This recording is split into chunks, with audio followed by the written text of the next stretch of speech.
termasuk itu juga. Itu eksistensi leluhur yang ada di dalam. Padahal kamu sebelumnya tidak mengerti sama sekali apa yang disampaikan orang itu. Tapi tiba-tiba kamu tertarik seakan-akan pernah mendengarkan itu. Itulah eksistensi yang ada di dalam dirimu, yaitu sang leluhur. Itu karena ada kesadaran dari dalam, kesadaran dari sang leluhur yang telah bersinergi dengan mereka. Itulah kecerdasan alam tanpa batas. Tanya tentang itu, Pak. Tentang ruh. Ruh kan kadang orang bingung. Kalau kehidupan ini kan pasti mati. Oh, Nah, setelah kita mati itu ruh kita itu kemana? gini loh. Manusia itu terdiri dari 3 unsur: ruh, jiwa, dan jasad. Kalau ruh tidak diciptakan karena ada bersama Allah, sedangkan jiwa ini eksistensi manusia yang tidak kelihatan atau eksistensi manusia secara halus, sedangkan jasad ini eksistensi manusia yang nyata, yang bisa dilihat dengan dohir atau kasat mata. Dan jika manusia itu telah meninggal dunia, jasadnya akan lebur kembali kepada tanah karena berasal dari alam, yaitu alam wadi. Alam wadi ini terdiri dari air, tanah, api, dan angin. Kemudian setelah kita mati, maka jiwa kita akan lepas dari raga kita. Nah, jiwa inilah yang nanti akan bertanggung jawab kepada Allah. Karena jiwa ini ada unsur rububiyah atau unsur ketuhanan yang dibawa oleh sang ruh. Sedangkan jiwa ini juga mempunyai sifat-sifat yang cenderung mempunyai nafsu tidak baik. Makanya jiwa ini dikatakan naf. Naf itu berasal dari kata nafsu.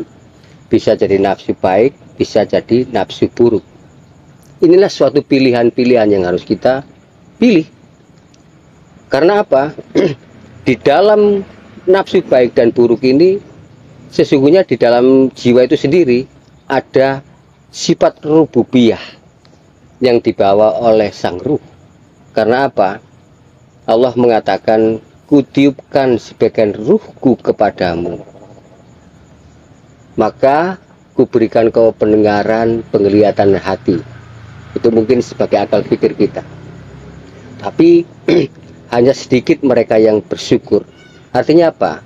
Hanya sedikit mereka yang bersyukur, hanya sedikit mereka yang memahami tentang ruh itu sendiri.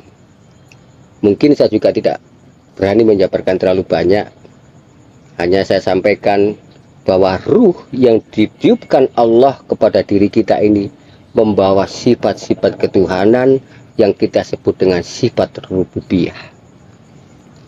Nah, disinilah letak daripada jiwa itu harus memilih. Tentunya diperlukan kesadaran yang tinggi, kesadaran yang diimbangi dengan suatu keawruh atau keilmuan, hingga sang jiwa ini bisa menyatu kepada ruh. Artinya apa? Sang jiwa ini bisa menyatu kepada sifat-sifat ketuhanan. Orang-orang semacam inilah yang sudah bisa menyatukan jiwanya dengan sang ruh dan bisa teraplikasi dalam perbuatan. Inilah salah satu konsep manusia manunggaling kawula Gusti. Artinya apa? Manunggaling kawula Gusti itu melakukan atau mengapresiasikan sifat-sifat ketuhanan menjadi fiil perbuatan dalam kehidupan sehari-hari. Contohnya, mungkin kita sering dengar ada ABRI masuk desa. ABRI sendiri itu mempunyai sifat apa? Berperang, pegang senjata. Intinya itu alat-alat yang dia pergunakan itu cenderung apa? Untuk berperang. Tapi dikala sang ABRI ini masuk desa dan manunggal dengan rakyat. Nah, ini yang perlu digarisbawahi. Manunggal dengan rakyat, maka sang ABRI ini harus melakukan atau mengapresiasikan sifat-sifat kerakyatan. Apa? Bertani, bercocok tanam, bergotong royong, hingga dia meninggalkan sifat aslinya sebagai seorang pejuang atau seorang yang berperang. Inilah arti daripada manunggal. Begitu pula jika seseorang ingin manunggaling kawula Gusti, ini saya bahas secara umum saja. Artinya seseorang itu bisa mengaplikasikan dan mengapresiasikan sifat-sifat ketuhanan di dalam kehidupannya sehari-hari. Inilah manunggaling kawula Gusti. Tapi sang jiwa ini akan menjadi sengsara. Sang jiwa ini akan menjadi intinya tidak bisa kembali kepada Allah jikalau jiwa-jiwa ini lebih cenderung dia melekatkan dirinya kepada kemakhlukan, melekatkan dirinya kepada keduniawian, atau bersekutu dengan setan atau iblis sebagai sifat-sifat keburukan. Ini yang membuat jiwa-jiwa kita menjadi sengsara. Makanya hidup ini pilihan. Pilihan itu ada pada jiwa kita sendiri. Makanya saya tadi bilang apa? Dituntut untuk punya kesadaran yang tinggi, kesadaran yang diimbangi dengan keilmuan. Ngangsu kawruh itu penting. Karena apa? Untuk kesadaran kita juga, supaya hidup kita menjadi tenang, hidup kita damai, bahagia, tidak terlunta-lunta dalam kehidupan, dalam ketidakpastian. Karena kehidupan ini memang tidak pasti, tapi yang pasti adalah Allah itu sendiri. Kehidupan ini kan diciptakan yang penuh dengan rahasia. Jadi disinilah letak sang jiwa ini berperang dan berperan. Berperang dalam arti mengendalikan apa yang di dalam dirinya, kemudian berperan di dalam kehidupan sehari-hari sebagai fiil perbuatannya. Makanya kita harus berhati-hati dalam menjalankan kehidupan ini. Saya ulangi lagi. Jadi manusia itu terdiri dari 3 unsur. 1, ruh yang membawa sifat ketuhanan atau sifat rububiyah, dan jiwa. Jiwa adalah atau nafsu. Di dalam nafsu ini ada nafsu buruk, ada nafsu baik. Kemudian ada jasad yang merupakan bungkus daripada jiwa dan ruh itu sendiri. Itu. Kalau konsep mitis sendiri itu gimana? Kan ada banyak lagi Jawa itu kan mitis, netes gitu. Itu pripun? Begini, kita ini kan dilahirkan untuk penyempurnaan jiwa-jiwa yang terdahulu. Kalau jasad kita ini mati, seperti yang saya tadi bilang, akan kembali kepada asal mula, kepada tanah. Tapi jiwa ini kalau sudah lepas dari raga, dari jasad, dia akan mencari kuburan yang lain. Kemana? Ke anak turunnya yang sedarah, atau bilang nasab, bisa dikatakan begitu. Mereka perlu penyempurnaan jiwa kembali agar dapat kembali kepada Allah. Ini artinya berreinkarnasi, mencari wadah yang pantas dia tempati. Untuk itulah kenapa kita ini dituntut untuk bersikap bijak setiap hari, dituntut untuk berbuat baik setiap hari, supaya nanti kita mendapatkan wadah yang baik dari rahim ibu yang baik, dari anak turun kita sendiri. Itu untuk penyempurnaan jiwa kita sendiri. Jadi intinya semua itu tergantung daripada diri kita sendiri. Sekarang ini kita ini kan menjadi sebuah kapal, juga menjadi sebuah nahkoda. Dan di dalam kapal kita ini banyak penumpang, yaitu leluhur kita sendiri yang butuh disempurnakan. Ini harus kita tahu. Inilah manfaatnya kita kenapa sih harus mencari seorang guru untuk ngangsu kaweru, supaya kita lebih tahu dan mengenal diri kita yang sebenarnya itu siapa, agar kita juga mengenal Tuhan kita sendiri. Man araf sanafsahu faqad araf sarafahu. Barang siapa yang mengenal dirinya akan mengenal Tuhan. Dan dalam proses reinkarnasi ini sendiri, tentunya ini mohon maaf ya, kadang-kadang banyak sekali yang salah persepsi atau tidak sependapat dengan apa yang saya katakan. Mungkin kalau saya orang Jawa sendiri sangat mengakui konsep reinkarnasi itu sendiri. Ini bisa kita lihat kalau kita menengok sejarah ke belakang. Banyak sekali leluhur kita itu atau kakek-kakek dan nenek kita dulu itu selalu mengadakan hubungan dengan para leluhur. Dengan apa? Menyalakan dupa atau kemenyan sebagai bentuk sesajen. Sesajen bukan dalam arti kita ini musik atau syirik, bukan. Karena apa? Kita menyalakan sesajen ini untuk wasilah, untuk mendoakan mereka, karena mereka ada di dimensi yang lain, di dimensi alam Jabarut, dan kita ini kan berada di alam Nasrut, alam kamanusan. Sedangkan alam Jabarut itu sudah ada di alam rasa, ya, di dimensi yang lain. Tapi sebagai makhluk rahmatan lil alamin, kita harus terus mengadakan hubungan dengan mereka. Ini kenapa nenek moyang kita tuh selalu mengunjungi tempat-tempat yang dianggap keramat, atau tempat-tempat leluhur, petilasan, atau tempat-tempat para wali, untuk berwasilah kepada mereka, untuk mengadakan hubungan. Karena apa? Di dalam surat Al-Fatihah pun ada satu kalimat, ihdinas siratal mustaqim siratal ladzina an'amta alaihim. Artinya, ya Allah, tunjukkanlah aku ke jalan yang lurus, ke jalan orang-orang yang pernah kau beri nikmat. Nah, ini orang-orang yang pernah kau beri nikmat. Ini adalah salah satu leluhur-leluhur kita yang dulu hidup di jalan Allah, dan mereka takkan mati, mereka akan tetap hidup, dan mereka mendapatkan rezeki dari Tuhannya. Mereka menunggu orang-orang sebelumnya. Siapa orang-orang sebelumnya? Ya kita ini. Karena mereka mendapatkan rezeki dari Tuhannya. Mungkin rezeki berupa keberkahan, berupa keilmuan, berupa derajat. Itulah rezeki dari Tuhannya untuk disampaikan kepada orang-orang sebelumnya, anak turunnya. Makanya kita harus bisa mengadakan hubungan dengan mereka, agar kita mendapatkan keberkahan dari Allah yang dititipkan lewat mereka. Inilah bentuk wasilah itu, ihdinas siratal mustaqim siratal ladzina an'amta alaihim.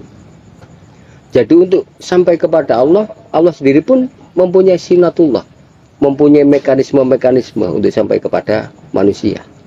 Contoh HP saja.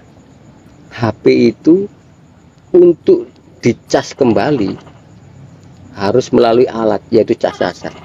Nggak mungkin HP ini langsung kepada pusat energi, pasti dia akan terbakar. Inilah fungsinya wasilah. Jadi sunatullah itu adalah mekanisme alam semesta atau hukum-hukum alam semesta untuk kita mengenal Allah dan kelak akan kembali kepada Allah. Semua itu ada prosesnya. Itu. Oh, berarti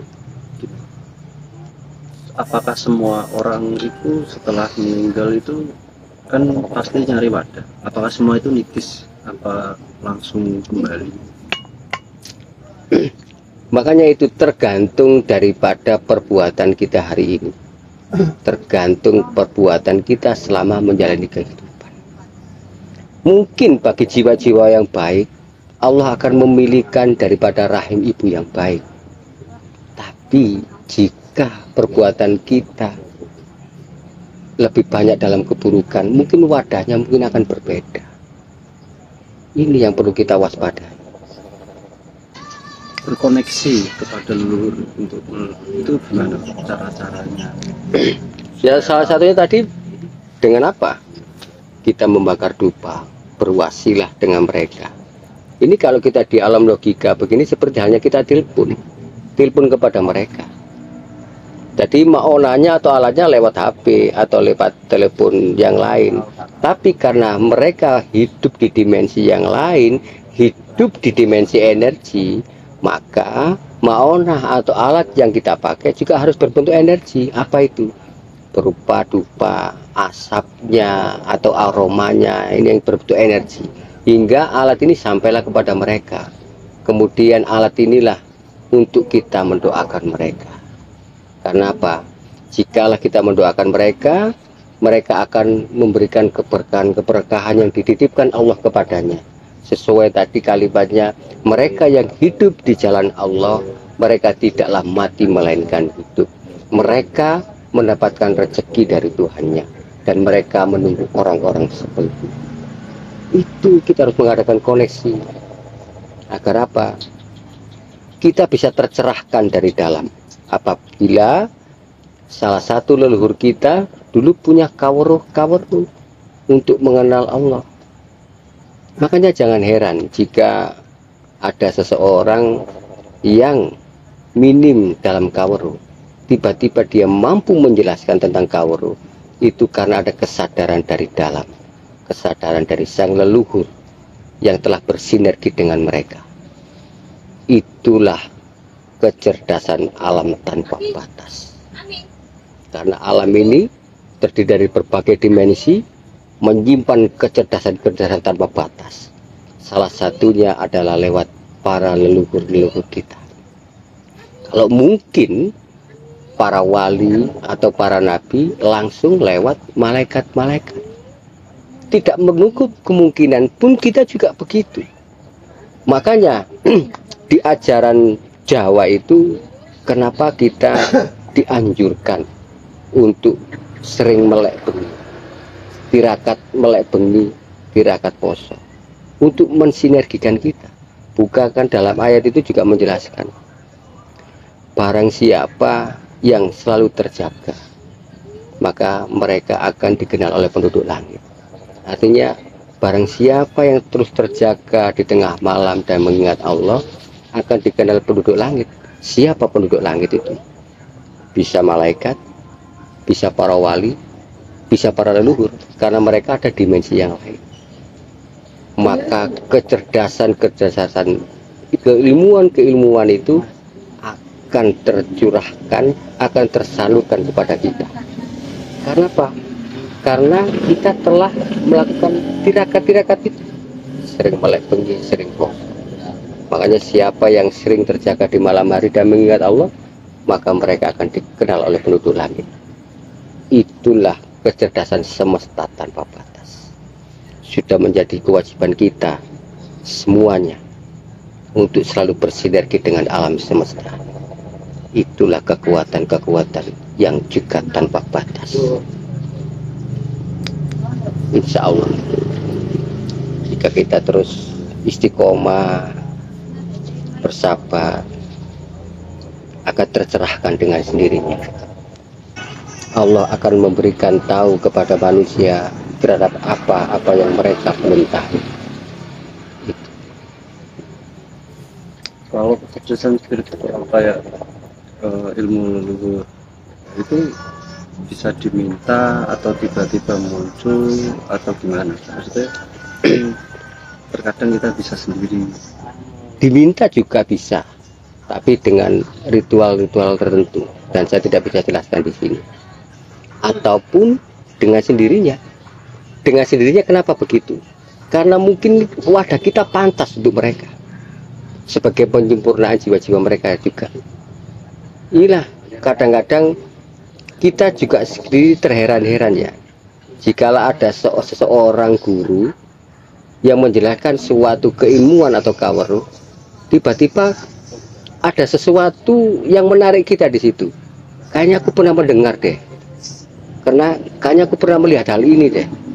Itulah sebenarnya sudah terekam di dalam diri kita.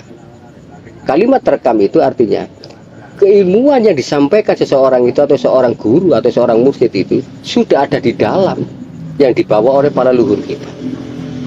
Itu. Oh, juga kadang-kadang begini. Misalnya kita melihat YouTube seorang mursyid atau siapapun juga, begitu dia memodalkan suatu kawruh, dia tertarik, sangat penasaran, ingin mengenal lebih jauh tentang apa yang dia sampaikan. Karena apa? Sang leluhur yang ada di dalam itu butuh penyempurnaan ilmu yang diwedarkan oleh orang tersebut. Itulah dorongan-dorongan dari dalam. Kenapa banyak orang tertarik di dalam YouTube, dalam suatu udaran-udaran atau pengajian-pengajian, dia begitu tertarik dan ingin ngangsu kawruh karena ada dorongan dari dalam, yaitu dari sang leluhur itu sendiri yang sudah menyatu dalam diri kita. Butuh penyempurnaan. Kalau misalnya gini, kan anak-anak muda sekarang tuh kayak banyak yang tiba-tiba dari kejadian peristiwa tiba-tiba kita disodorkan dengan orang-orang yang spiritual. Itu ya termasuk leluhur yang bersinergi atau gimana? Bisa juga atas energi yang ditimbulkan dari dalam, yaitu para leluhur itu sendiri. Bisa juga karena kesadaran sang jiwa itu sendiri. Jadi ini ada dua hal yang memang harus kita pahami. Bisa juga kesadaran itu timbul dari diri kita sendiri, dari alam pikir dan alam rasa kita sendiri. Juga bisa dorongan dari dalam, dari sang leluhur itu sendiri untuk penyempurnaan jiwanya.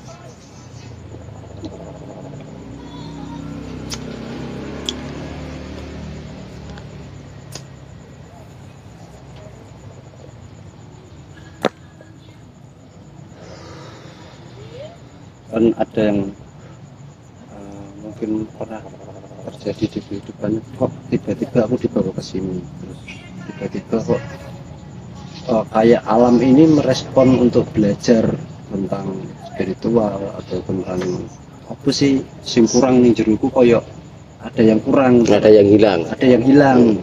Terus setelah ketemu seseorang seperti jenengan atau ketemu seorang guru, iki nak goleki, itu termasuk itu juga. Itu eksistensi leluhur yang ada di dalam.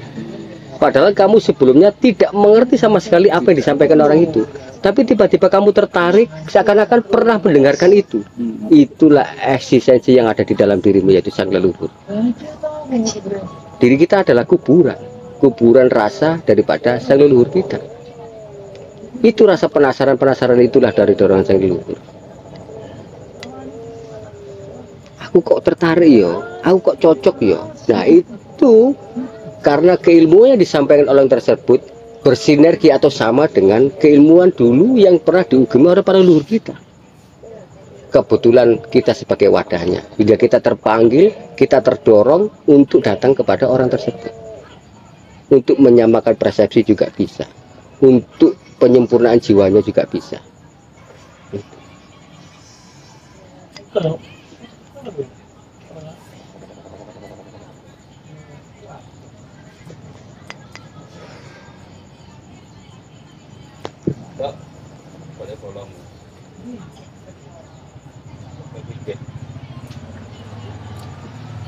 Terus kalau orang-orang kan ada yang saking penasaran tentang apa yang kayak ada yang hilang, sampai ke tempat-tempat kayak kuburan atau gunung atau ini, tapi masih ada yang kurang.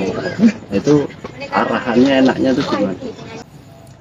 Kan ada nih orang-orang yang dalam pencarian kayak ketenangan diri, kayak orang tenang, terus di kehidupannya itu mewah, terus kecukupan lah untuk ekonomi, tapi kayak ada yang kurang, akhirnya sampai mencari ke berkelana lah ke gunung-gunung, sampai ke makom-makom. Nah itu orang-orang yang kayak gini tuh saran jenengan tuh harusnya gimana? Gini loh, kenapa itu orang-orang seperti itulah orang-orang yang lupa kepada siapa dirinya sebenarnya, hingga dalam kehidupannya dia tempuh selama ini dia lebih melekatkan atau mengarahkan dirinya kepada dunia. Meskipun dia dapat, tapi dia tidak mengenal dirinya. Akhirnya sang jiwa yang ada di dalam dirinya itu memanggil-manggil untuk mencari ketenangan ini.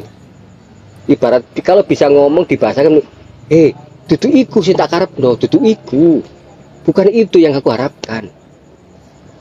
Aku ini sebenarnya adalah eksistensi daripada Sang Gusti. Karena dasar mula kita adalah ruh. Ruh kemudian ruh ini menyatukan wadah dengan sang jiwa. Karena jiwa ini salah arah, akhirnya timbul kesadaran-kesadaran dari dalam itu. Artinya sang jiwa ini memohon kepada dia, kembalilah.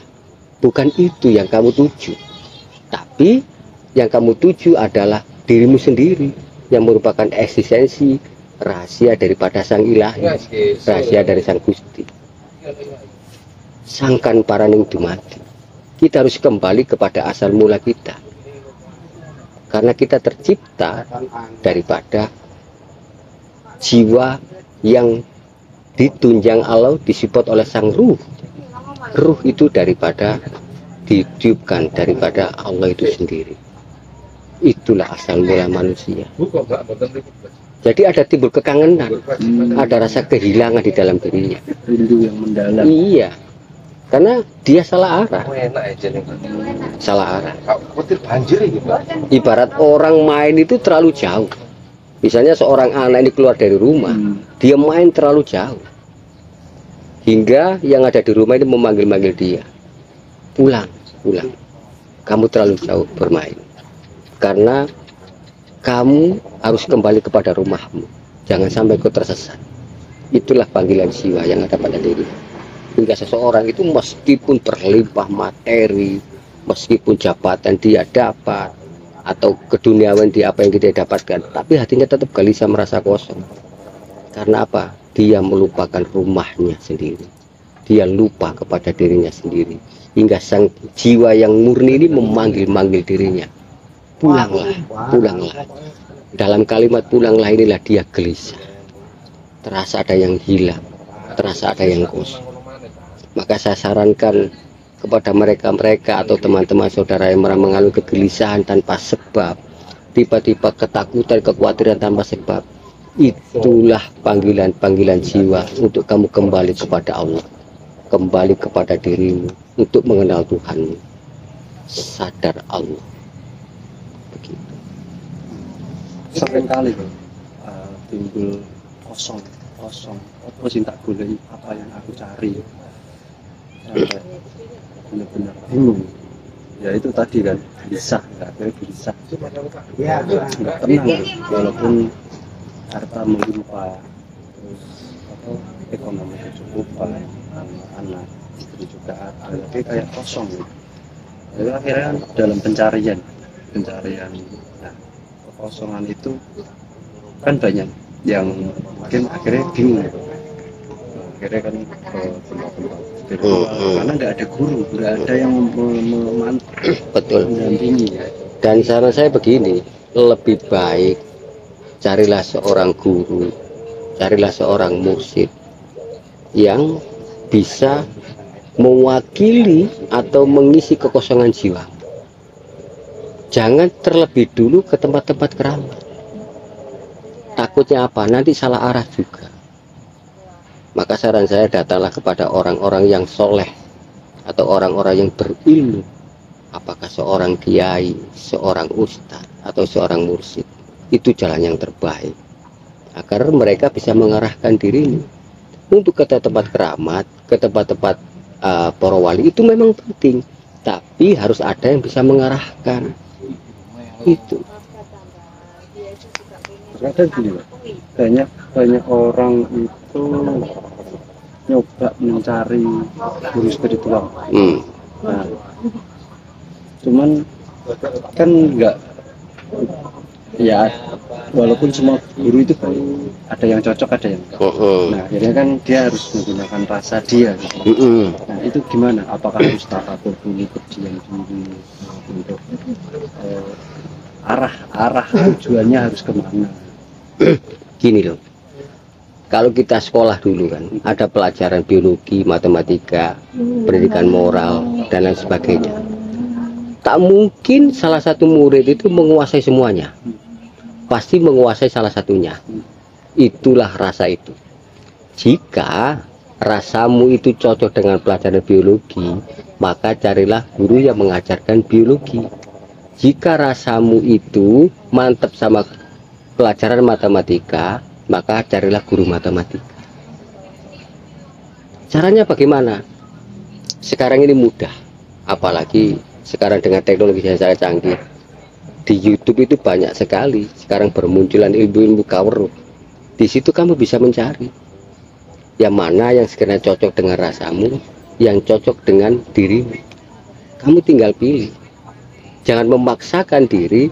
Jika kamu senang pelajaran matematika, kamu memaksakan diri kepada guru yang mengajar biologi, maka tidak akan sinkron.